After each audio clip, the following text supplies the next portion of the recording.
வணக்கம் நண்பர்களே. ஒரு வழியா மாவு போட்டதெல்லாம் போதுன்னு விட்டாச்சு. பேக் டு ஃபார்முக்கு வந்துட்டோம்.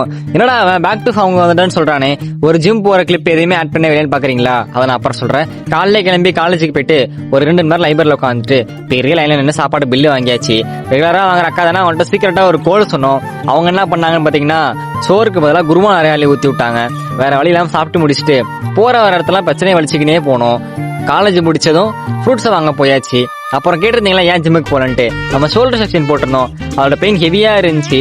அதனால ஒரு சைடு ஷோல்டர் லாக் ஆயிட்டு அண்ட் தென் இப்போ கொஞ்சம் ரெக்கவர் ஆயிட்டு ஸோ நாலுல இருந்து கரெக்டா போயிடலாம். வாங்க பேக் டு ஸ்டோரிக்கு வருவோம். சாப்பிடுறதுக்கு இடத்த பார்த்துட்டு இருந்தோம். வந்தாளா வரலையா? வந்துச்சுப்பா. அப்ப எங்க போனா? வந்து இப்படியே நேர போய் அப்படியே போயிருச்சுப்பா. ஏன் இப்படி போய் அப்படி போனா?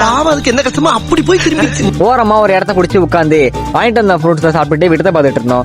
நைட்டுக்கு வீட்டுக்கு போயிட்டு கொஞ்சம் டார்க் சாக்லேட் இருந்துச்சு. அதை சாப்பிட்டு படுத்தாச்சு கைஸ். நாளைக்கு வீடியோ சந்திப்போம். மறக்காம சப்ஸ்கிரைப் பண்ணிக்கங்க. நன்றி, வணக்கம், டாடா.